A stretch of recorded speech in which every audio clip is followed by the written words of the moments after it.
Hello' everyone, আজি অসম সাহিত্য সভা চাবৰ কাৰণে গৈ আছোঁ। বাৰপূজীয়া মৰিগাঁৱত হৈ আছে।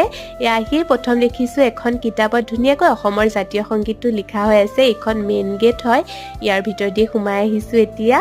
এইখন ছেকেণ্ড গেট হয়, এইখনৰ ভিতৰেদি সোমাব পাৰি।